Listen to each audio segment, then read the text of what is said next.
네, 대선 레이스가 본격화하면서 각 당 주자들 간의 후보 검증 공방도 뜨거워지고 있습니다. 문재인, 안철수 후보의 양강 구도가 가시화되고 있는 상황에서 양자 구도가 이뤄질지도 관심인데요. 오늘 전문가와 이야기 나눠보도록 하겠습니다. 차명진 전 새누리당 의원, 김현 전 더불어민주당 의원, 강현재 국민의당 강동구을 지역위원장 나와주셨습니다. 안녕하세요. 네, 안녕하십니까. 어서 오십시오. 네, 저희가 우상단 쪽에 보면 저희가 대선 날짜를 카운트다운을 좀 세고 있는데 오늘로 이제 32일 남았습니다. 그러다 보니까 여러 군데서 이제 여론조사 내용도 많이 나오고 있거든요. 저희가 먼저 한번 살펴보고 최신 자료부터 살펴보고 이야기를 더 나눠보도록 하겠습니다.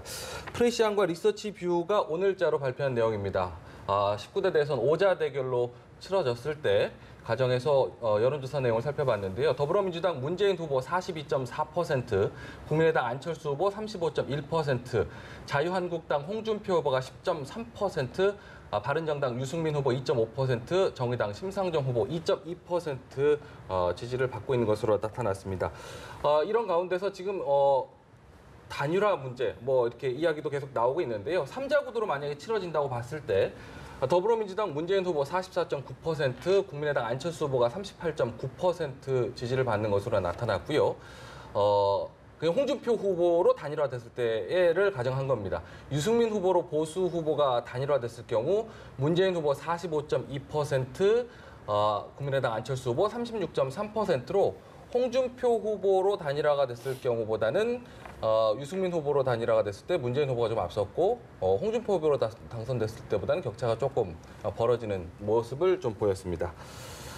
앞서서 이제 또 중앙일보 여론조사 결과도 있었는데 함께 살펴보겠습니다. 네. 마찬가지로 문재인 후보가 38.4%고요. 뒤를 이어서 안철수 후보가 34.9%, 홍준표 후보가 9.6%, 유승민 후보가 2.7%, 심상정 후보가 2.1%로 나오고 있습니다. 여기서도 마찬가지로 이제 양자 대결, 3자 대결 화면도 준비되어 있는데요. 마찬가지로 홍준표 후보가 단일화가 됐을 경우에 문재인 후보가 41.9% 그리고 안철수 후보가 40.8%로 나타나고 있고요. 보수 후보로 단일화가 유승민 후보로 이제 좁혀졌을 경우에는 안철수 후보가 45% 그리고 문재인 후보가 41.4%가 된다라는 결과가 또 나왔습니다. 마지막으로 양자 대결 화면도 저희가 한번 보도록 하겠습니다. 양자 대결의 경우에는 안철수 후보가 50.7%, 문재인 후보가 42.7%의 결과로 나타났습니다. 저희가 지금 여러 가지 화면을 좀 보여드렸는데요. 굉장히 좀 다양한 구성에 따라서 다양한 결과가 지금 나오고 있는데 먼저 안철수 후보의 상승세 어떻게 좀 보고 계시는지 얘기 주셔도 될까요? 제가 어제 오늘 사이에 그동안 대선 전후에서 지지율 변화 추이를 한번 쭉 봤어요. 그런데 이번에 상당히 특이한 현상, 역사적으로 없었던 현상이 나타나고 있는데요. 후보가 단일화되기 전에 유권자 단일화가 먼저 되고 있습니다. 네. 보통 그전에는 후보가 단일화된 이후에나 유권자가 수동적으로 움직였는데 지금은 유권자가 후보가 5명임에도 불구하고 유권자가 먼저 나서서 2명 후보로 만들어 버리고 있습니다. 이게 상당히 특이한 현상인데요. 이처럼 지금 유권자가 상당히 능동적이라는 거죠.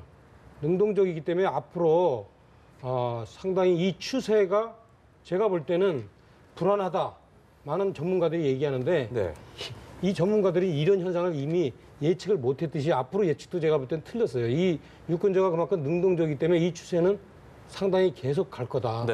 각 후보 진영에서는 어떤 후보의 어떤 구도 변화라든지 서로 상당히 네거티브 검증을 통해서 이 지금 양강 구도로 되는 걸 변화시키려고 노력을 무지하게 하겠지만 유권자가 그만큼 미리 알아버렸기 때문에 저는 이 구도 추세를 바꾸기는 어려울 거다. 저는 그렇게 예측합니다. 양강 구도 상황을 보시는 임에도 불구하고 참 씁쓸하겠습니다. 지금 상황이 그러면. 저는 여러 가지 요즘에 만감이 교차합니다. 만감이 교차하시는 상황인데요. 지금 보면은 먼저 발언기를 좀 드려볼까요? 안철수 후보가 굉장히 좀 이렇게 좀 따라가는 이렇게 굉장히 추격하는 모양새를 넘어서서 이분 역전하는 여론조사도 이렇게 좀 나타나고 있거든요. 지금 흐름을 어떻게 좀 보고 계신지요? 그러니까 안철수 후보의 상승세가 이제 놀라울 정도로 올라가고 있는데 다들 궁금해하시는 것이 이제 앞으로도 계속 이렇게 될 것인가 아니면 네. 또 좀 달라질 것인가인데 제가 보기에는 일단 안철수 후보는 이제 시작한 단계입니다. 예. 그러다 보니 당연히 상승세가 좀 더 갈 가능성이 있고 그리고 범중도 보수층의 어떤 문재인 후보가 대통령 되는 것에 대한 뭐 두려움이랄까요, 뭐 반대랄까요, 이런 마음도 선거일이 다가오면 다가올수록 현실적으로 더 느껴질 것이기 때문에 반문 정서가 더 여론조사상의 지지율로 좀 더 구체화적으로 표현화되지 않을까. 그렇다면 반대로 안철수 후보를 지지하는 쪽으로 갈 수밖에 없는 상황이거든요. 그러니까 투표일이 다가오면 다가올수록 저는 안철수 후보에게는 상승세의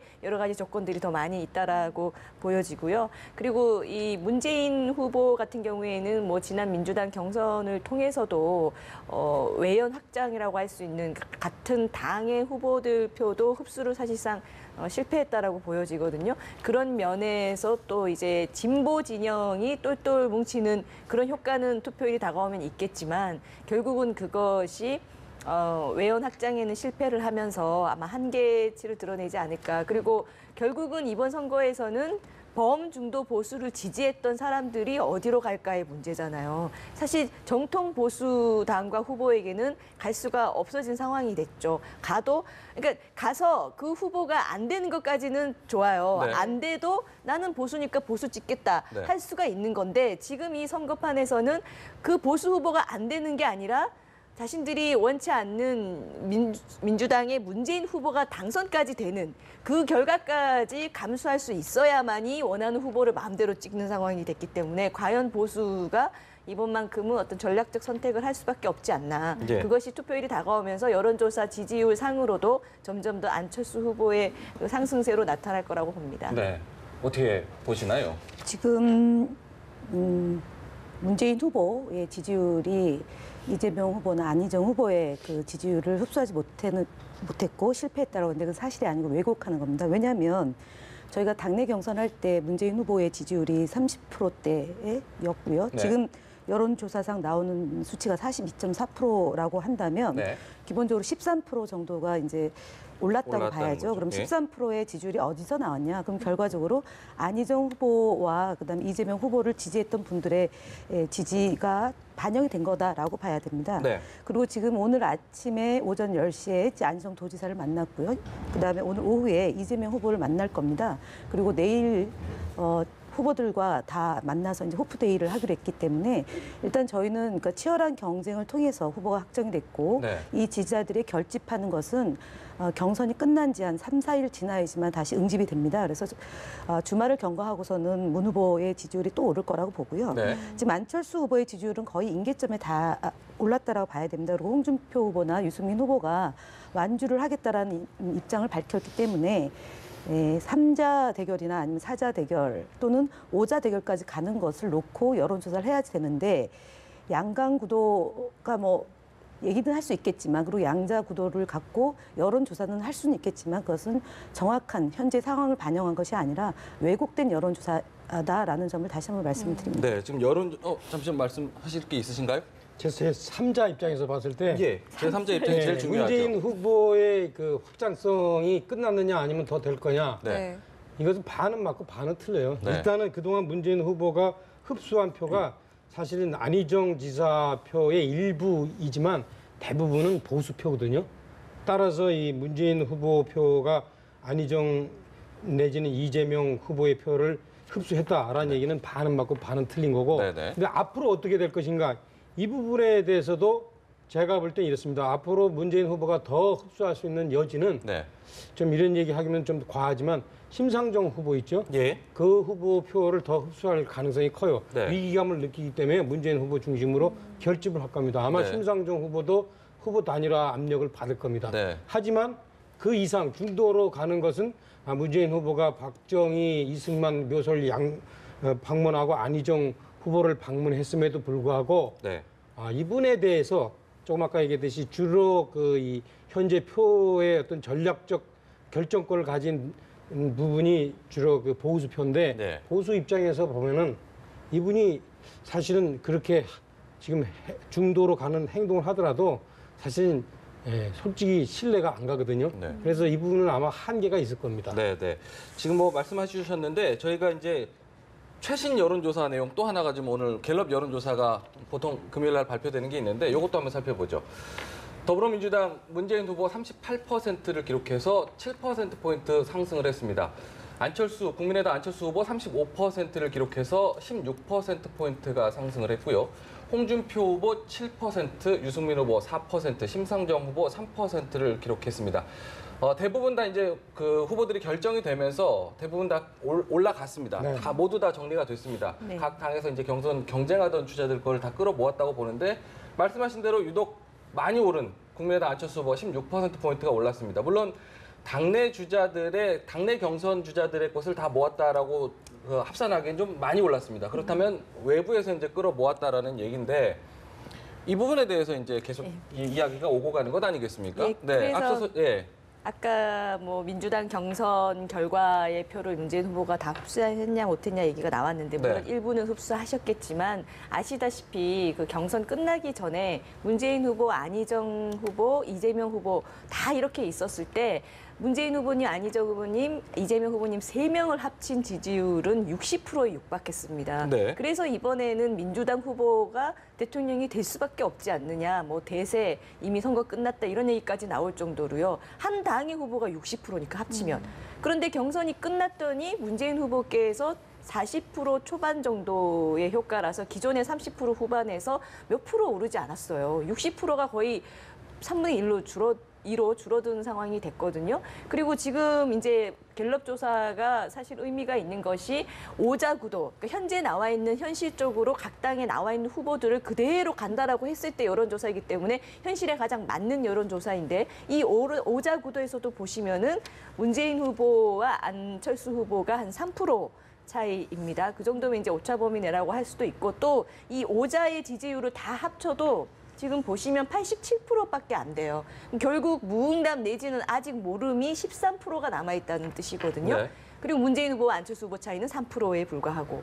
그러니까 결국 오자 구도에서도 안철수 후보가 지금 대세론을 뛰어넘는 정도의 대안론, 새로운 이제 후보로 급부상하고 있다는 건 뭐 엄연한 사실인 것 같습니다. 문재인 후보 보니까 오늘 이제 충청 지역을 방문을 하고 또 경선 후보들과도 만나는 걸 보면 저희가 지금까지 계속 이야기했던 어떤 확장성에 대한 고민이 좀 묻어나는 것 같아요. 그러니까 경쟁했던 후보들이 이제 일시적으로 자기가 지원했던 후보가 떨어지게 되면 좀 낙담하고 그다음에 당에 대해서 좀 이렇게 안 좋은 마음이 생기죠. 그러나 저희 그 이재명 후보와 안희정 후보를 지지했던 많은 국민들은 결과적으로 정권 교체를 바라는 분들이기 때문에 이번 특히 촛불의 민심이 반영된 이 상황에서 문재인 후보를 지지할 수밖에 없다라고 저희는 보는 거죠. 그리고 앞서 국민의당의 지지율이 올라가는 부분에 대해서는 특히 바른정당이나 또는 자유당에 소속되어 있는 분들이 일시적인 변동의 현상이고 특히 유승민 후보나 홍준표 후보가 적극적으로 캠페인을 하게 되면 그 거품이 일시적으로 형성되고 시서 빠진다고 봅니다. 네. 그러니까 제가 보면 이래요. 네. 아까도 얘기했듯이 안희정 후보한테 들어갔다 빠져나온 후보는 원래 민주당 표가 아니었어요. 사실은 문재인 후보에 대해서 걱정해가지고 혹시나 안희정 후보가 됐으면 하는 그런 바람이 표였는데 안희정 후보가 호남에서 선전하지 못하면서 그때부터 사실은 빠져나오기 시작했습니다. 그래서 아마 제가 볼 때는 아마 냉정하게 보면은 아마 도로 돌아가기는 어려울 거다. 문재인 후보가 어떤 행보를 하건 간에. 왜냐하면 문재인 후보가 영역을 확장하려고 하면 할수록 아마 그러면 오히려 문재인 후보에서 또 표가 떨어져 나갈 겁니다.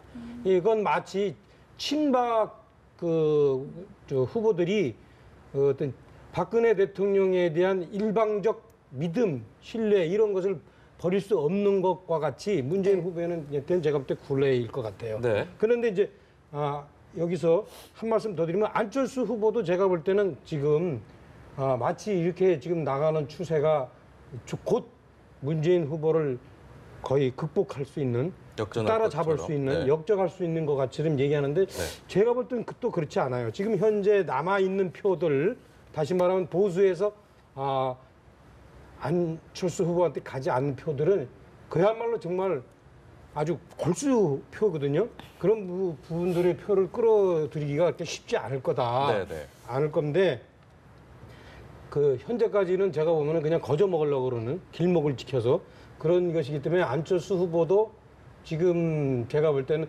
어떤 식으로든 자기가 저 현재 자신의 행보에 대한 빅 플랜을 제기하지 못한다면 제가 볼 때는 그 과거 얼마 전까지 문재인 후보가 그냥 부자 몸조심 한다 그러면서 계속 자기 스탠스를 유지했던 것과 똑같은 모양으로 될 겁니다. 예. 남은 32일이 그렇게 짧은 길이 아니거든요. 예. 그래서 오히려 이 안철수 후보한테 갔던 그 보수적인 사람들이 실망을 느껴버릴 수가 있어요. 네네. 그래서 안철수 후보는 그 부분에 대해서 자기가 적극적인, 물론 그것이 이제 모험적인 걸 수도 있지만 적극적인 어떤 플랜을 제시해야 될 필요를 저는 뭐 느낀다고 봅니다. 네, 지금 말씀을 해주셨는데 제가 이제 솔직한 마음으로 제3자 입장에서 좀 객관적으로 말씀을 네. 해주실 수 있다고 하니까 제가 좀 궁금한 게 앞서서 이제 양강 구도로 지금 진행되는 모양새다 보니까 서로 이제 치고받는 공방도 검증 공방도 많이 있습니다. 그 얘기 좀 이따 나눠보긴 했지만 보면은 보수층에서는 판단했을 때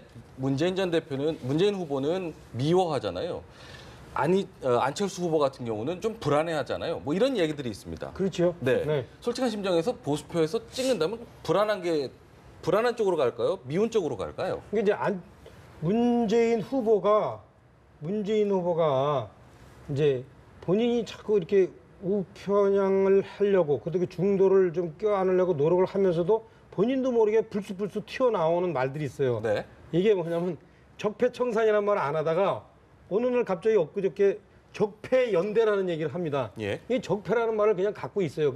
그분이 말하는 적폐는 뭔가 과거 우리 대한민국이 오늘날에 이르기까지 이루었던 기본적인 동력입니다. 그게 뭐냐면 박정희 리더십. 네. 그다음에 소위 말하면 삼성 중심 경제. 네. 이거예요. 이거를 그러니까 사람들은 구체적으로 문재인 후보가 단어로 표현하지 않다더라도 저분이 말하는 적폐라는 거는 그런 의미를 갖고 있다라는 것을 알게 있습니다. 그래서 이분이 제가 볼 때는 어떤 식으로도 표현을 하든 그러한 생각을 갖고 있다는 것들이 보수적인 분들, 네. 중도적인 분들한테 사실은 느껴지고 있는 거고 그래서 그런데 제가 볼 때는 이거를 또 극복하기는 어려워요. 이분의 같은 주요 지지 기반들이 네. 사실은 정의 실현이라는 보다 추상적인 말, 네. 조금 더 구체적으로는 적폐청산, 조금 더 실질적으로 얘기하면은 아까 얘기했던 박정희 리더십이나 삼성 경제에 대한 철폐 이런 것들을 생각을 갖고 있는데 이거 쉽게 극복하기 제가 볼 때는 어려울 거다.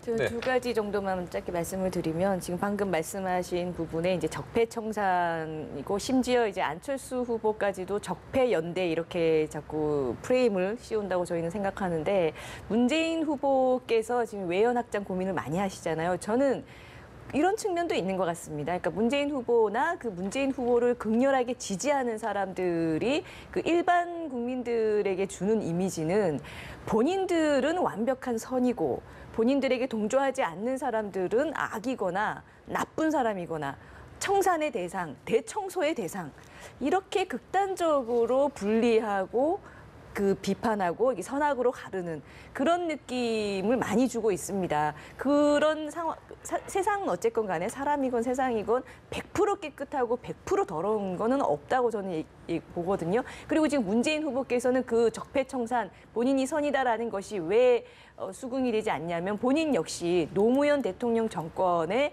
핵심이었잖아요. 근데 노무현 대통령 정권이 100% 잘했고 100% 깨끗했습니까? 그렇지 않았죠. 네. 과오가 있었던 건데 네네. 그런 부분에 정치적 책임을 가지고 계신 분이 지금 박근혜 정권이 무너지고 박근혜 대통령 탄핵됐다고 해서 무조건 본인은 깨끗한데 남들은 다 적폐다, 알겠습니다. 청산이다, 자신이 청산의 주체다라고만 하는 것이 알겠습니다. 오히려 좀 국가적, 국민적 분열을 좀 일으키는 측면이 있지 않나라고. 네네. 강현재 국민의당 부대변인인데, 그러니까 지금 제가 부대변인 아닙니다. 예, 지역위원장인데요. 네. 정치를 느낌으로 하시나 봐요. 정치는 사실관계에 부합해야 된다고 봅니다. 왜냐하면 내가 100% 깨끗하고 나만 선이고 상대가 악이다라고 얘기한 적 없습니다. 그다음에 참여정부에 대해서도 국민의 정부에 대해서도 공과 가가 분명히 있다라고 조금 전에도 화면에 나왔는데 예. 참여정부가 잘못한 거 없다라고 얘기한 적 없습니다. 그리고 참여정부에서 비서실장을 했고요. 그다음에 국민의당의 비서실장, 그러니까 김대중 정부에서 비서실장 하셨던 분이 박지원 대표입니다. 박지원 대표가 햇볕 정책에 대해서 무엇보다 긍지를 갖고 있는데 가장 중요한 것은 안철수 후보가 어저께 가눈클럽에서 그 개성공단 문제에 대한 입장을 당론과 특히나 그 햇볕 정책을 무엇보다 강조하는 박지원 대표가 있는 그 정당에 당론하고 배치되는 발언을 한 겁니다. 네. 저희가 얘기하는 것은 뭐냐면 후보에 대한 검증은 정책 검증이 돼야 되고요. 도덕성에 대한 검증이 돼야 됩니다. 지금부터 시작합니다. 검증은. 제가 말씀드리고자 하는 취지는 네. 정치하는 분들은 국민들 앞에 본인이 말에 대한 책임을 져야 되고 행동에 대한 책임을 져야 된다고 생각합니다. 그러니까 이런 토론에도요. 국민들이 다 보고 있기 때문에 저희 더불어민주당 후보가 하지 않은 말과 행동에 대해서 규정하고 국민들을 적과 악으로, 뭐 선과 악으로 이렇게 구분한다라고 얘기하는 것은 온당치 않고 특히나 적폐라고 얘기하는 것이 박정희 대통령의 리더십에 대한 것이 아니고요. 박정희 대통령에 대한 것도 공과 가가 있습니다. 예. 민주주의에 대해서 탄압하고 그리고 민주 인사에 대해서 그 앞장서 탄압했던 김기춘 비서실장에 대해서 저희가 지적하지 않습니까? 예. 그건 뭐냐면 박근혜 대통령이 아버지의 공마저도 다 없을 정도로 국정을 농단했다는 점입니다. 최순실 게이트가 그 핵심 아닙니까? 그래서 파면된 대통령입니다. 그리고 현재 구속되어 있고요. 네. 그것에 대한 적폐를 청산하고 민주주의를 바로 세우자는 취지로 지금 얘기하는 거지 이 적폐가 말씀하셨던 것처럼 뭐 박근혜 대통령 리더십이나 삼성에 대한 그런 경제를 일정 정도 궤도에 올라놓은 것까지 얘기하는 것이 아닙니다. 기업에 대한 것은 존중하지만 기업인이 부도덕한 행위에 대해서는 법의 심판을 받아야 된다는 것이 네. 더불어민주당의 입장이고 알겠습니다. 문재인 잠깐, 후보의 네. 입장입니다. 네. 네. 자연스럽게 저희가 이제 뭐 한 번씩 발언 기회 드렸으니까요. 저희 검증 이야기를 한번 해볼게요. 어차피 저 김현 의원님께서 이제 그 당론과 배치되는 이야기도 했었다. 안철수 후보가 그런 이야기를 했었다라고 주장을 하고 계시기 때문에 어제 이제 관훈클럽에서도 나온 이야기를 한번 짚어볼까 합니다. 사드와 관련해서 사드 배치와 관련해서 당론은 지금 사드 배치 반대로 알고 있는데 맞는 아직 그 당론은 변하지 않은 거죠. 근데 이제 안철수 후보 같은 경우는 외교적 상황이 바뀌었는데 입장을 고집하는 것이야말로 더 큰 문제다라고 얘기를 했기 때문에 이 부분에 대한 설명을 좀 유권자들이 어떻게 받아들일까 싶어요. 그러니까 처음에 우리 국민의당에서 사드 배치 반대라고 이제 일성으로 나간 걸로 알고 있는데요. 네. 좀 더 들어가 보면 국민적 합의도 없이 그리고 수년간 어떤 국회에서의 토론이나 어떤 진행되는 과정들에 대한 정부에서의 보고나 이런 것이 일체 없이 미국과 논의되는 것도 없다라고 하다가 갑작스럽게 사드 배치를 본격적으로 결정하고 국민들께 따라라 이렇게 하는 방식은 잘못됐다. 그래서 국회에서 좀 더 논의를 거쳐야 되고 국회의 동의가 필요한 사안이고 경우에 따라서는 국민투표로도 물어볼 수 있는 사안이다. 이렇게 얘기했었기 때문에 이제 반대였죠. 네. 정부의 입장엔 반대한 건 분명합니다. 네. 근데 지금에서 이제 물었을 때는 대통령 후보로 안철수 후보가 나오셨잖아요. 그럼 다음 정부의 대통령이 됐을 때 사드 배치 어떻게 할 거냐 했을 때 국가 간의 협약은 있는데 이거를 깡그리 전면 무시하고 할 거냐라고 했을 때 저는 당연히 무시할 수 없는 협약이라고 말해야 대통령답다라고 저는 생각합니다. 네. 그렇게 얘기가 바뀐 거죠. 그러니까 바뀌었다는 것이 아니라 설명이 그렇게 들어가는 겁니다. 어떻게 하실 말씀 있으세요? 예, 그래서 지금 저도 아직 저 투표장에 가서 뭐 누구 찍을까 결정을 못했어요. 네. 아까 앵커 말씀하셨듯이 싫어하는 사람을 찍어야 되느냐. 그래도 당선 가능성이 높은데 네. 아니면 불안한 사람을 찍어야 되느냐. 아, 이분이 어저께 한 얘기하고 오늘 얘기하고 바뀌었는데 또 어떻게 바뀔지 모르니까. 네. 아니면 안 될 가능성이 높지만 그래도 나하고 똑같은 소속 후보를 찍어야 되느냐. 이런 고민을 아마 제가 볼 땐 지금 보수층들이 네. 하고 있을 겁니다. 그리고 이 보수층들이 어떤 결정을 하느냐에 따라서 다음번 대통령이 결정될 겁니다. 제가 볼 때는 많은 분들이 뭐 호남이 결정한다. 호남은 이미 있죠. 지난 4.13 총선 때 표의 성향이 딱 결정됐어요. 네. 반반으로 나뉘었습니다. 예. 그렇기 때문에 뭐 변화 여지도 없고 다른 지역도 마찬가지인데 그 대구 경북 특히 보수층 이 지금 이 세 가지 사이에서 어떤 것을 택하실 것인가가 네네. 다음 선거에 이번 선거에 당선자를 결정할 겁니다. 제가 볼 때. 저희가 네. 네, 저는 이제 지역 투표도 지역 투표지만 세대 투표로 변화가 됐다 지난 총선에서요.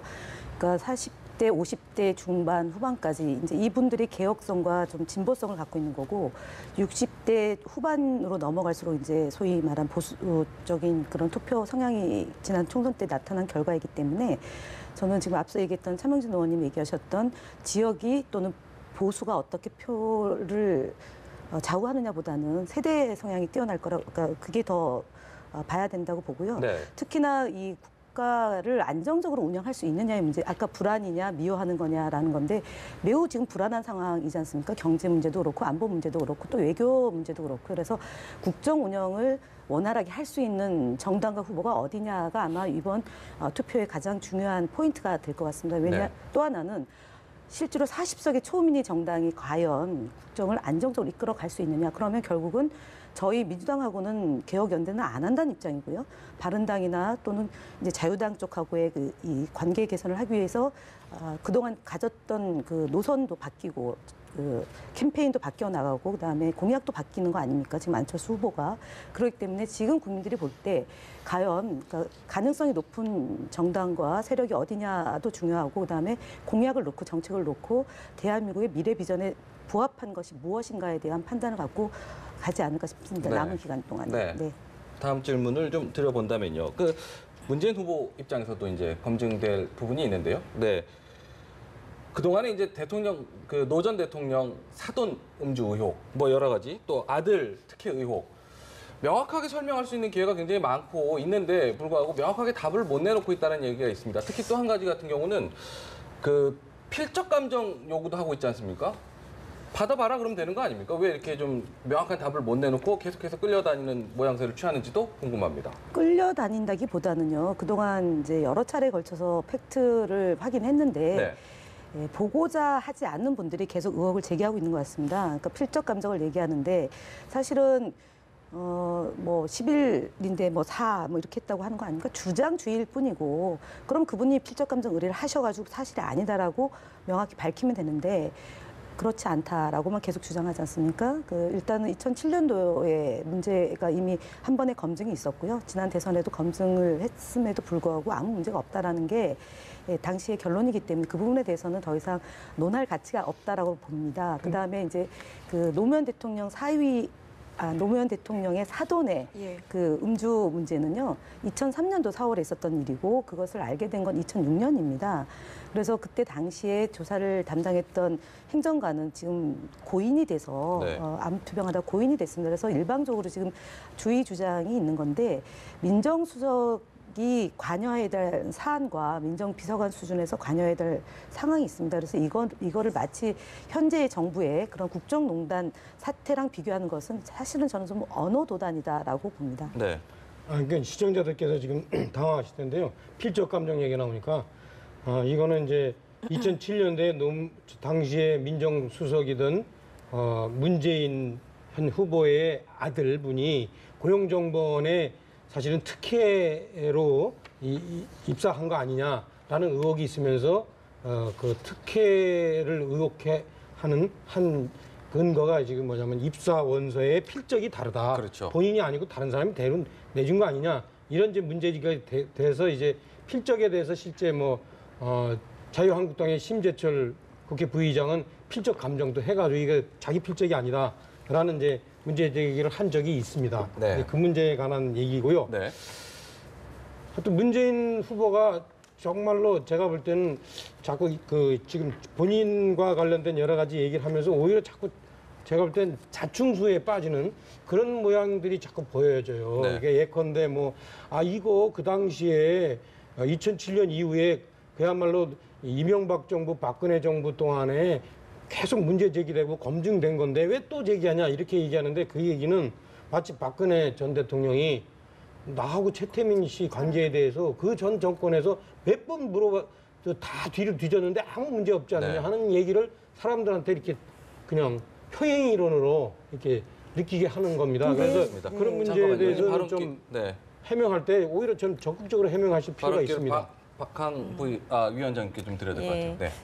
느낌으로 정치를 할 수 있으면 얼마나 좋겠습니까? 그러니까 지금 팩트 얘기를 하셨으니까 팩트 중심으로 문재인 후보 지금 검증 부분을 좀 얘기하고 싶은데요. 네. 자신의 적폐를 돌아보지 못하면서 남의 적폐만 얘기하는 것이 국민들이 수긍하기 어려울 거라는 전제하에 말씀을 드리면 얼마 전에 박근혜 대통령 사면 가지고 안철수 후보를 굉장히 공격했었습니다. 박근혜 대통령을 사면하겠다는 거 아니냐 뭐 이런 식으로 공격을 했는데 박근혜 대통령은 기소조차 되지 않은 상태의 신분입니다. 그러니까 사면은 형이 확정된 걸 전제로 하기 때문에 지금 어쨌든 전직 대통령이 공정한 재판을 받아야 되는 상황에서 차기 대통령이 되고자 하는 후보들이 이미 형이 확정된 걸 전제로 한 사면 얘기를 하는 것은 온당치 않아요. 그것이 원칙인데 박근혜 대통령에 대해서는 이렇게 얘기하시는 문재인 후보께서 과거에는 어떠셨냐. 한명숙 총리가 대법원형이 확정돼서 지금도 구치소에 수감돼 계시죠. 네. 대법원형이 확정된 사람을 두고도 재심을 해야 될 사안이라고 하고 불복성의 얘기를 하시면서 심지어 이분이 네. 받은 추징금에 대해서 뭐 국민 모금이라고 했나요? 네, 아니면 네. 의원들끼리 성금을 모금한다고 했나요? 그렇게 해서 내줘야 한다는 얘기를 했었습니다. 정리해 주시죠. 네. 또 하나는 자신들의 어떤 지지자들이 문자 폭탄을 보내는 것에 대해서 본인은 지금 정치권이 얘기하는 거에 대해서 정치 네. 공세라고 하면서 자신들의 지지자들이 문자 폭탄을 보내는 거에 대해서는 그 정치인이 받아들여야 하는 일이다라고 합니다. 네. 이런 것들이 느낌이 아니고 이미지가 아니고 문재인 후보의 알겠습니다. 적폐청산 얘기가 맞느냐라는 얘기를 하는 거죠. 알겠습니다. 저희가 시간이 좀 짧아가지고요. 더 많은 얘기를 나누지 못한 점 양해 말씀 네. 부탁드리겠습니다. 네. 그만하셔야 될 것 같습니다. 네. 네, 오늘 세 분 말씀 여기서 마무리 짓겠습니다. 고맙습니다. 고맙습니다.